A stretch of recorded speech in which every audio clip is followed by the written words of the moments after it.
السلام علیکم ورحمۃ اللہ وبرکاتہ۔ بسم اللہ الرحمن الرحیم، الحمد للہ رب العالمین، والصلاة والسلام علی سید الانبیاء والمرسلین وعلی آلہ وصحبہ اجمعین، اما بعد۔ آج الحمدللہ ماہ رمضان کا تیسرا روزہ تھا، اور اللہ رب العزت کی توفیق سے ہم نے چوتھی تراویح مکمل کی۔ چونکہ قرآن کریم کی ابتدائی سپاروں میں اللہ رب العزت نے بے شمار احکامات بیان فرمائے ہیں، تو اس لیے کل دوسرے سپارے کے جو ابتدائی مضامین اللہ تعالیٰ کی توفیق سے ان کی تشریح عرض کر دی تھی۔ اس کے بعد جو بقیہ حصہ جو دوسرے سپارے کا باقی ہے، انشاءاللہ اس میں جو مضامین اللہ رب العزت نے بیان فرمائے ہیں، اختصار کے ساتھ ان کا مفہوم عرض کرنے کی کوشش کی جائے گی۔ قرآن کریم کی اس صورت کے اندر اللہ رب العزت نے جو مضامین بیان فرمائے ہیں، جن کا تذکرہ ہم نے کل کر لیا تھا، وہ آیات صوم، روزے کی فرضیت سے متعلق جو آیات ہیں ان کا تذکرہ کل ہو گیا تھا۔ اس کے بعد اللہ رب العزت نے تفصیل کے ساتھ قرآن کریم کی اس صورت کے اندر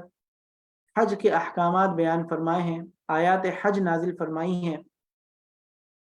اور حج سے متعلق مشرکین مکہ کے جو توہمات تھے ان کا بھی ازالہ فرمایا، ان کا بھی رد بیان فرمایا، ان کی بھی تردید بیان فرمائی۔ اور حضرت ابراہیم علیہ السلام نے جس طریقے سے حج فرمایا تھا، جس طریقے سے حج ادا فرمایا تھا، اس طریقے کو اپنی اصل کے مطابق، اصل طریقے کے مطابق اللہ رب العزت نے بیان فرمایا، تاکہ مسلمانوں کے لیے حضرت ابراہیم علیہ السلام کی سنت کے اوپر، سنت ابراہیمی کے مطابق، حضرت ابراہیم علیہ السلام کی سنت کے مطابق حج کو ادا کرنا، اس عبادت کو مکمل کرنا اللہ تعالیٰ کی توفیق سے آسان ہو جائے،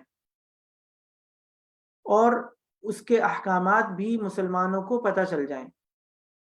چنانچہ نبی اکرم صلی اللہ علیہ وسلم نے اپنی زندگی میں ہجرت کے بعد، فتح مکہ کے بعد حج فرمایا، اور فتح مکہ کے بعد جب حج فرمایا تو حج کے وہ تمام مسائل اللہ تعالیٰ کی توفیق سے اس پوری امت مسلمہ کے لیے واضح ہو گئے۔ قرآن کریم میں اللہ رب العزت نے حج کی فرضیت کا اعلان فرمایا۔ چنانچہ سورہ آل عمران میں اللہ رب العزت نے آیت نازل فرمائی کہ مسلمانوں، اللہ تعالیٰ نے مسلمانوں کے اوپر حج فرض قرار دے دیا ہے، اور ہر اس شخص کے اوپر بیت اللہ کا حج کرنا فرض ہے جس کے پاس سامان اور سفر کا سامان ہو، اور اپنی زیر کفالت لوگوں کے خرچے کے اسباب ہوں۔ چنانچہ ایک حدیث مبارکہ میں نبی اکرم صلی اللہ علیہ وسلم سے یہ سوال کیا گیا، فرمایا، صحابہ کرام رضوان اللہ علیہم اجمعین نے سوال فرمایا کہ کون سی چیزیں ایسی ہیں جس کی وجہ سے ایک مسلمان کے اوپر حج فرض ہو جاتا ہے؟ چنانچہ نبی اکرم صلی اللہ علیہ وسلم نے فرمایا، الزاد والراحلہ، سامان اور سفر کے اسباب، اور زیر کفالت لوگوں کے لیے جو کھانے پینے کے ان کے جو نفقے ہیں ان کا انتظام اگر کسی شخص کے پاس ہو تو اس کے اوپر اللہ رب العزت کی طرف سے حج فرض ہے۔ قرآن کریم کی ان آیات کے اندر اللہ رب العزت نے چھوٹی چھوٹی باتوں کو بیان فرمایا، اور قرآن کریم کی یہ آیات بڑی اہم ہیں، وہ میں آپ حضرات کے سامنے تلاوت کرتا ہوں اور اس کا ترجمہ بھی عرض کرتا ہوں۔ اعوذ باللہ من الشیطان الرجیم،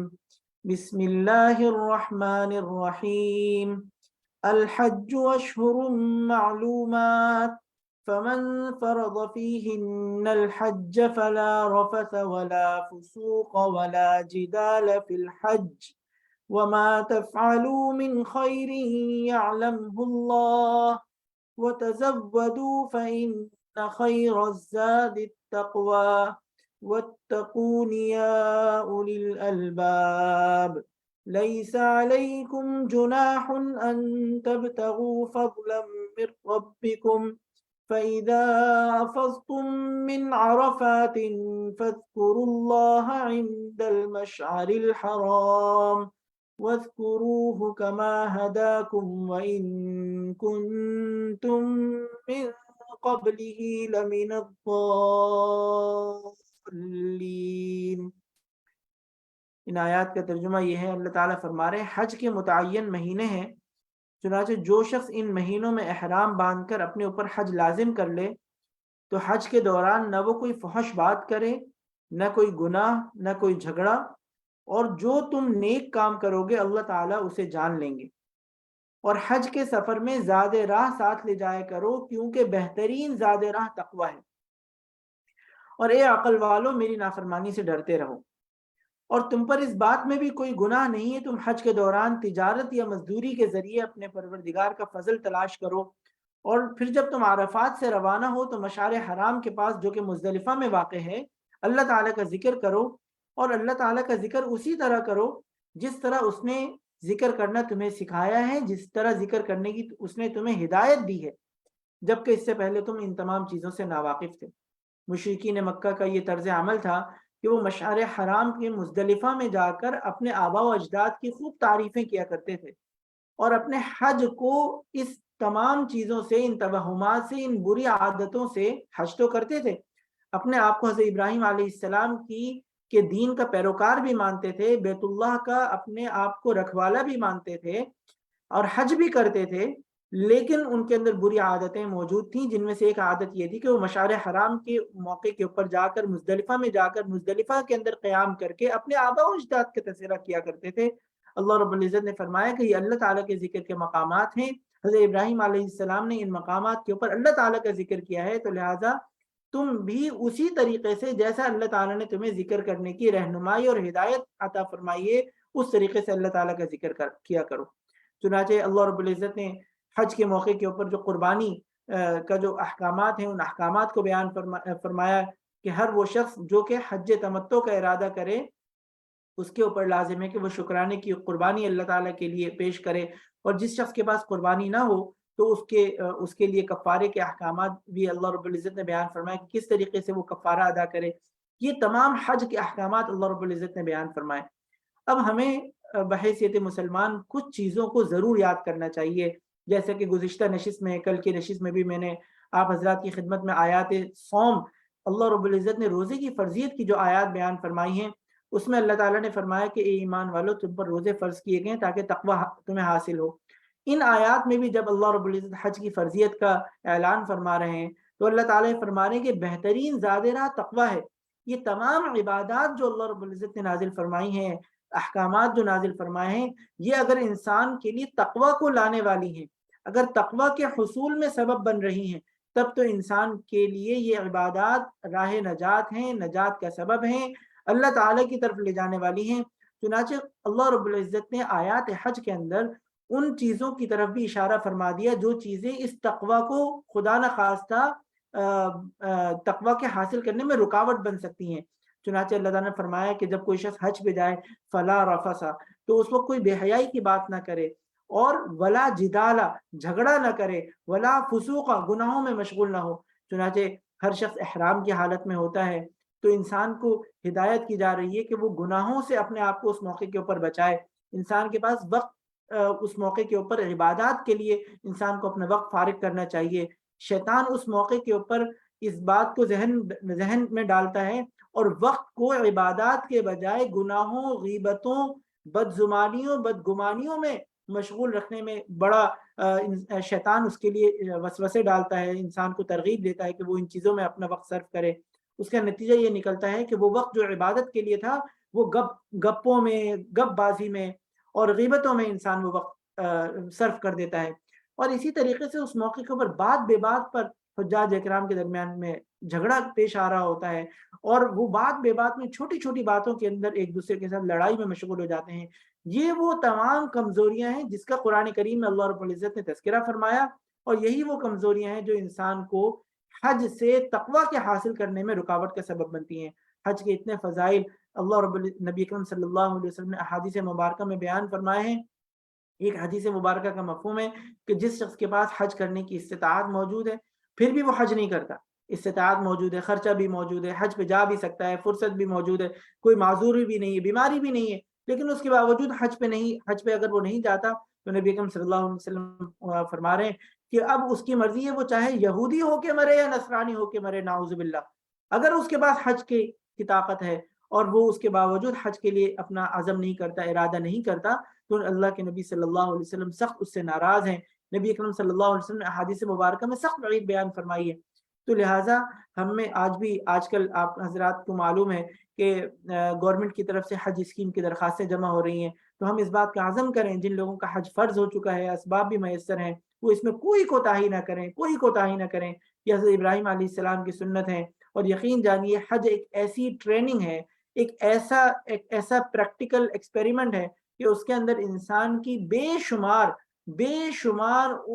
انسان کی جو روحانی صلاحیتوں میں اضافہ ہوتا ہے، انسان کی ایمان میں ترقی ہوتی ہے، اور وہ ایمان کی ایسی ترقی ہوتی ہے جو انسان کے لیے نبی اکرم صلی اللہ علیہ وسلم نے حدیث مبارکہ میں فرمایا کہ وہ انسان حج کر کے ایسا لوٹتا ہے، ایسا پاک صاف ہو کے لوٹتا ہے جیسے آج اپنے ماں کے پیٹ سے اس کی ولادت ہوئی ہو، کہ یوم ولدت ہو امہ، کہ جیسے انسان اپنی پیدائش کے دن اس کے نامہ اعمال میں کوئی گناہ نہیں ہوتے، کوئی خطائیں نہیں ہوتی، اسی طریقے سے انسان حج کے سفر سے جب لوٹتا ہے تو یہ اس کی ایسی کیفیت ہوتی ہے۔ تو لہٰذا ہمیں ان تمام احکامات کو یاد کر لینا چاہیے، اور وہ تمام لوگ جو حج کے سفر کا ارادہ کر رہے ہیں وہ قرآن کریم کی ان آیات کا ضرور مطالعہ کریں، تاکہ ان آیات میں جو اللہ رب العزت نے احکامات براہ راست بیان فرما دیے ہیں، اور وہ مشرکین مکہ جن غلطیوں میں مبتلا تھے، خدا نہ خواستہ ہم ناواقفیت کی وجہ سے ہم ان غلطیوں میں، ان کوتاہیوں میں اور ان غلطیوں میں ہم مبتلا نہ ہو جائیں، ان وقت کے ضائع کرنے والوں میں ہم خدا نہ خواستہ ہمارا شمار نہ ہو جائے، جس کی تنبیہ قرآن کریم کی ان آیات میں اللہ رب العزت نے بیان فرمائی ہے۔ چونکہ سورۃ البقرہ مدینہ منورہ میں نازل ہوئی اور بے شمار احکامات اللہ رب العزت نے ان صورتوں میں بیان فرمائے ہیں، تو اس کے بعد اللہ رب العزت نے انہی آیات کے اندر نکاح کے احکامات بھی بیان فرمائے ہیں۔ چنانچہ اس بات کا، چونکہ اس زمانے میں اللہ رب العزت کی طرف سے مشرکین دائرہ اسلام میں داخل ہو رہے تھے، اور کچھ لوگوں کے رشتہ دار شرک پر تھے، کچھ دائرہ اسلام میں داخل ہو گئے تھے، اسی طریقے سے کچھ لوگ خاندان کے کچھ لوگ اہل ایمان تھے، مسلمان ہو گئے تھے، کچھ نصرانی تھے، کچھ یہودی تھے، تو اللہ رب العزت کی طرف سے یہ احکامات بیان فرما دیے گئے کہ مشرکین سے نکاح کی ممانعت بیان فرما دی گئی، اور اسی طریقے سے نبی اکرم صلی اللہ قرآن کریم کی ان آیات میں اس بات کی تو اجازت ہے کہ کوئی مسلمان شخص کتابی عورت سے نکاح کر سکتا ہے، لیکن نبی اکرم صلی اللہ علیہ وسلم کے دیگر ارشادات اور صحابہ کرام رضوان اللہ علیہم اجمعین کی جو تعلیمات ہیں وہ یہ بیان فرماتی ہیں کہ ان کتابی عورتوں سے نکاح کرنے کی اور عیسائی خواتین سے نکاح کرنے کی اجازت کئی شرائط کے ساتھ مشروط ہے، کہ جس میں ایمان کی حفاظت یقینی ہو، اور مقصد یہ ہو کہ ہم اپنے دین کے اوپر استقامت کے ساتھ عمل کر کے ان کے اس دین سے جو کہ جس میں وہ گمراہی کا شکار ہیں، اس سے ان کو چھڑا کر، نجات دلا کر دین اسلام کے اوپر داخل کر لیں گے۔ تو یہ تمام احکامات اللہ رب العزت نے ان آیات کے اندر بیان فرمائے ہیں۔ اسی طریقے سے قرآن کریم کی ان آیات کے اندر اللہ رب العزت نے طلاق کے مسائل کو تفصیل کے ساتھ بیان فرمایا ہے۔ یہ بہت اہم ابواب ہیں، اتنے اہم ابواب ہیں کہ ان سے ناواقفیت ہونے کی وجہ سے بے شمار خاندانوں کے جو مسائل ہیں وہ ایسے انداز میں اختتام پذیر ہوتے ہیں کہ وہ شریعت کے مطابق اختتام پذیر نہیں ہوتے۔ تو لہٰذا ان احکامات کو بھی ہمیں تفصیل کے ساتھ دیکھنا چاہیے کہ ان آیات کے اندر اللہ رب العزت نے تفصیل کے ساتھ طلاق کے احکامات کو بیان فرمایا ہے، اور نبی اکرم صلی اللہ علیہ وسلم نے احادیث مبارکہ میں جس چیز کو پسند فرمایا ہے، یعنی کہ اگر کوئی شخص خدا نخواستہ اپنے ازدواجی زندگی میں ایسے حالات کے اوپر پہنچ جائے کہ اب طلاق ناگزیر ہو، تو جس چیز کو نبی اکرم صلی اللہ علیہ وسلم نے پسند فرمایا ہے کہ وہ شخص پھر اپنی زوجہ کو صرف ایک طلاق دینے پر اکتفا کرے، اور ایک سے زائد طلاق دینے کو نبی اکرم صلی اللہ علیہ وسلم نے پسند نہیں فرمایا۔ اور اس میں بڑی عظیم حکمت یہ ہے کہ اگر دونوں زوجین کو بعد میں شرمندگی ہو، ندامت ہو، اور وہ دوبارہ اگر اپنا رشتہ اور اپنا تعلق جوڑنا چاہیں، تو اللہ رب العزت کی طرف سے ان کے پاس یہ موقع ہوتا ہے کہ وہ دوبارہ اپنے اس رشتے کو جوڑ سکتے ہیں، رجوع کر سکتے ہیں، نکاح دوبارہ ہو سکتا ہے۔ لیکن اگر کسی شخص نے 2 طلاقوں کے بعد تیسری طلاق کے الفاظ بھی اپنی زوجہ کے لیے اپنی زبان سے نکال لیے، تو اب اس کے بعد کسی صورت میں جس کو طلاق مغلظ کہا جاتا ہے، کہ دوبارہ نکاح کی گنجائش نہیں ہے۔ قرآن کریم کی ان آیات میں اس کے احکامات بھی اللہ رب العزت نے بیان فرمائے۔ نبی اکرم صلی اللہ علیہ وسلم حدیث مبارکہ میں فرماتے ہیں کہ وہ چیزیں جو اللہ رب العزت نے حلال قرار دی ہیں، ان میں سب سے زیادہ ناپسندیدہ چیز اللہ رب العزت کو طلاق ہے، کہ وہ چیزیں حلال تو ہیں لیکن وہ حلال چیز ہونے کے باوجود اللہ تعالیٰ کو سخت ناپسند ہے، اور اس کی ناپسندیدگی کی وجہ یہ ہے کہ یہ در حقیقت اللہ رب العزت کو ناراض کرنے والی ہے، ناپسندیدہ ہے۔ اس سے 2 خاندان جدا ہو جاتے ہیں، 2 خاندانوں کے اندر جدائی پیش آ جاتی ہے، لیکن اس کے باوجود قرآن کریم کی ان آیات کے الفاظ کے اوپر غور کیجئے، جس میں اللہ تعالیٰ فرماتے ہیں کہ اگر تمہیں اس بات کا خوف ہو کہ اب اگر تم اللہ تعالیٰ کی مقرر کردہ حدود پر قائم نہیں رہ سکتے، اگر تم اللہ تعالیٰ کی حدود پر قائم نہیں رہ سکتے، تو پھر علیحدگی کے اس راستے کو اختیار کرو، جس کا تمہیں عند اللہ جواب بھی دینا ہوگا، اللہ تعالیٰ کے اس بات کا تمہیں حساب دینا ہوگا کہ تم نے یہ الفاظ اپنی زبان سے اپنی زوجہ کے لیے کیوں ادا کیے۔ تو لہٰذا ان احکامات کو ہمیں غور سے سمجھ لینا چاہیے۔ پھر اس کے بعد اللہ رب العزت نے قرآن کریم کی ان آیات کے اندر اس بات کو بھی تفصیل کے ساتھ بیان فرمایا ہے کہ اگر کسی شخص نے اپنی زبان سے 3 طلاقوں کے الفاظ ادا کر بھی دیے، تو اب وہ عورت اپنے شوہر کے پاس دوبارہ نہیں جا سکتی۔ نبی اکرم صلی اللہ علیہ وسلم نے احادیث مبارکہ میں اس کے احکامات بھی بیان فرما دیے کہ اس کی پھر اب یہی ایک صورت ہے کہ وہ دونوں اپنی اپنی علیحدہ زندگی گزاریں، اور اگر خدا نخواستہ کسی شخص نے اس شرط کے ساتھ اگر نکاح کیا کہ دوبارہ اپنے پہلے شوہر سے نکاح کرنے کی شرط کے ساتھ اگر اس نے دوسری جگہ نکاح کیا، جس کو فقہاء اکرام رحمہ اللہ نے لکھا ہے حلالے کی شرط کے ساتھ اگر کسی نے نکاح کیا، تو ایسا نکاح کرنا مکروہ ہے، تحریمی ہے۔ قرآن کریم کی ان آیات کے اندر اللہ رب العزت نے اس کی اجازت بیان فرمائی ہے، لیکن وہ اجازت انتہائی فطری انداز میں ہو تو اس کی اجازت ہے، اور اس کی اجازت کا مطلب یہ ہے کہ اگر وہ علیحدگی کے بعد کسی دوسرے شخص سے نکاح کرے اور وہ دونوں اپنی زندگی گزاریں، اور دونوں اپنی زندگی گزارنے کے بعد دوبارہ ان دونوں کے درمیان میں ایسی علیحدگی کا واقعہ پیش آ گیا اور فطری طور پر دوبارہ ان دونوں کے درمیان میں علیحدگی ہو گئی، تو وہ دوبارہ وہ عورت اپنے پہلے شوہر کی طرف جا سکتی ہے۔ لیکن خدا نخواستہ اس کو اس انداز میں شرط کر کے حلالے کے لیے نکاح کرنا، اس کی نبی اکرم صلی اللہ علیہ وسلم نے ممانعت فرمائی ہے، اور حدیث مبارکہ میں نبی اکرم صلی اللہ علیہ وسلم نے اس کی سختی کے ساتھ ممانعت فرمائی، اس لیے کہ یہ نکاح کے فطری طریقوں کے خلاف ہے۔ یہ تمام احکامات اللہ رب العزت نے قرآن کریم کی آیات میں بیان فرمائے ہیں۔ اسی کے ساتھ ساتھ چونکہ طلاق کے ساتھ منسلکہ جو احکامات ہیں وہ احکام عدت ہیں، عدت کے احکامات قرآن کریم کی آیات میں اللہ رب العزت نے بیان فرمائے کہ اگر کسی خاتون کے شوہر کا انتقال ہو جائے تو ان کی جو عدت قرآن کریم کی آیات میں بیان فرمائی گئی ہے وہ یہ ہے کہ وہ 4 مہینے 10 دن یعنی 130 دن 4 مہینے 10 دن اللہ رب العزت کی طرف سے خاتون کو عدت گزارنے کا موقع ہے۔ اور اسی طریقے سے وہ عورت جن کو طلاق ہو گئی ہو، وہ خواتین جن کو طلاق ہو گئی ہو، تو ان کو مخصوص ایام کی عدت ان کو گزارنی ہے۔ اور اسی طریقے سے یا اگر وہ حمل سے ہیں تو ولادت تک ان کی عدت ہے۔ یہ تمام احکامات اللہ رب العزت نے قرآن کریم کی ان آیات کے اندر تفصیل کے ساتھ بیان فرما دیے۔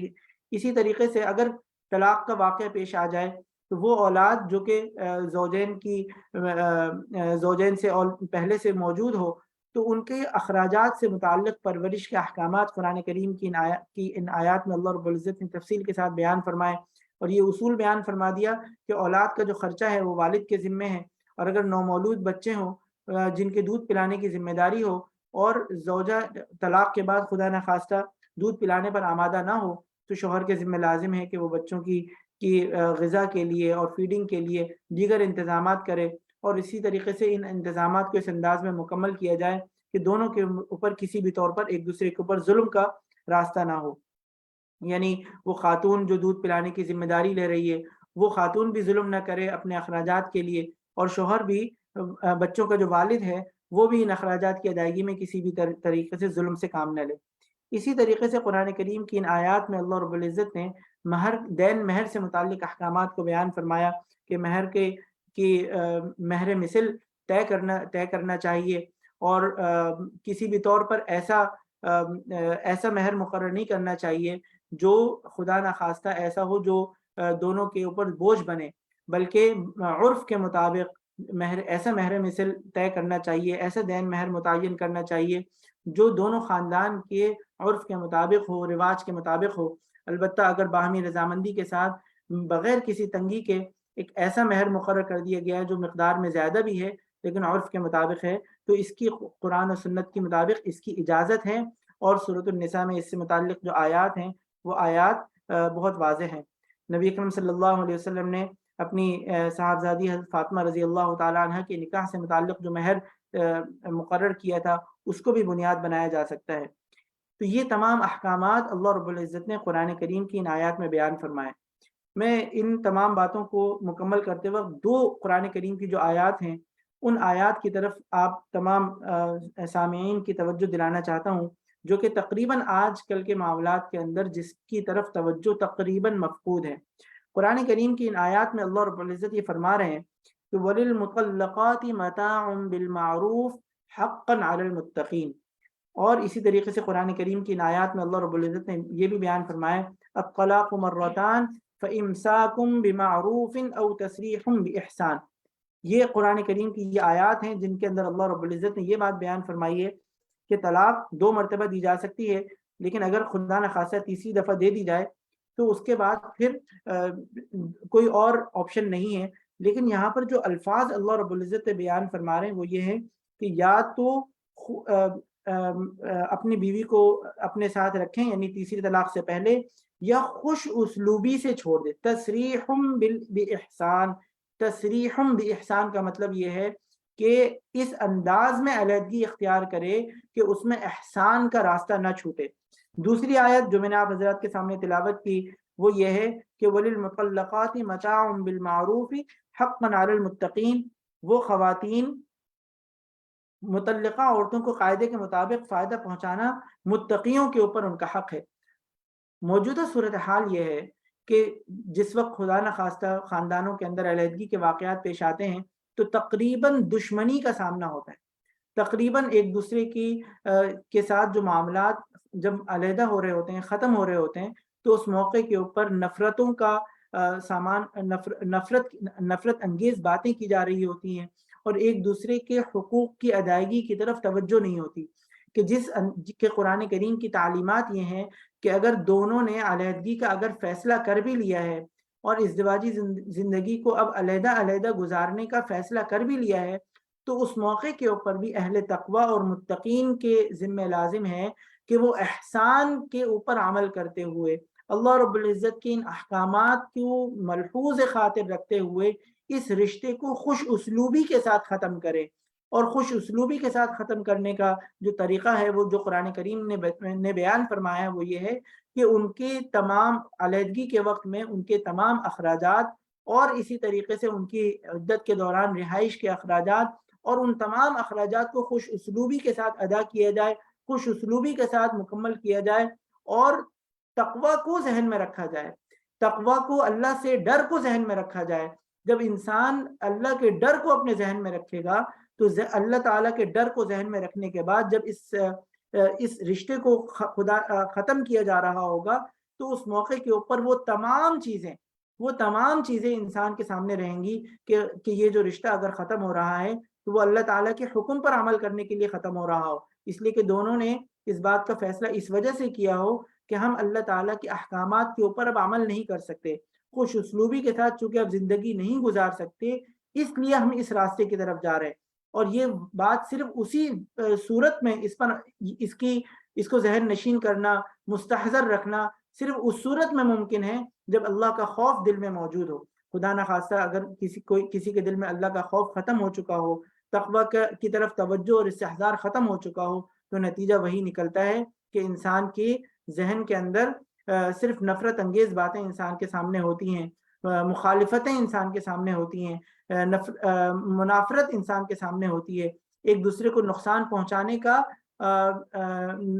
پہنچانے کا طریقہ انسان کے سامنے ہوتا ہے، اور یہ تمام احکامات انسان کے ذہن سے اوجھل ہو جاتے ہیں۔ تو یہ تمام احکامات اللہ رب العزت نے قرآن کریم کی ان آیات کے اندر بیان فرمائے ہیں۔ یہ وہ احکامات ہیں جو ہماری معاشرتی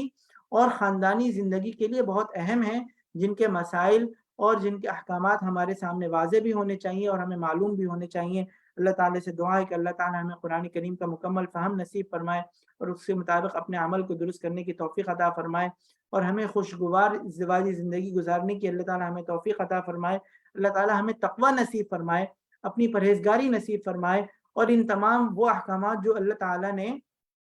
ان مواقع کے لیے بیان فرمائے ہیں کہ ان کی نوبت نہ آنے پائے۔ یہ جو احکامات بیان فرمانے کی جو وجہ ہے وہ یہ ہے کہ ان کی نوبت نہ آنے پائے۔ انسان اگر تقوی کو اختیار کرے گا تو ان کی نوبت نہیں آئے گی انشاءاللہ، اور اگر خدا نخواستہ علیحدگی کی نوبت آ بھی جائے تو اس موقع کے اوپر انسان تصریح بالاحسان کا اس حکم اپنے سامنے رکھے، متاع بالمعروف کا حکم اپنے سامنے رکھے کہ ہمیں خوش اسلوبی سے چھوڑنا ہے، اور تقوی کو اپنے سامنے رکھے تاکہ اللہ تعالیٰ کے احکامات کے اوپر عمل کرنا آسان ہو، اور ہم ایک خوشگوار اور ایسے معاشرے کے اندر ہم اپنے جو اسلامی اقدار ہیں، جو نبی اکرم صلی اللہ علیہ وسلم نے جن کی تلقین فرمائی ہے، صحابہ کرام رضوان اللہ علیہم اجمعین نے جن کے اوپر عمل کر کے دکھایا ہے، ان تمام اقدار کو ہم اپنی زندگیوں کے اندر لاگو کر سکیں۔ اللہ تعالیٰ سے دعا ہے کہ اللہ تعالیٰ ہمیں ان تمام باتوں کو سمجھنے کی اور اس کے مطابق عمل کرنے کی توفیق عطا فرمائے۔ وآخر دعوانا ان الحمد للہ رب العالمین۔ السلام علیکم ورحمۃ اللہ وبرکاتہ۔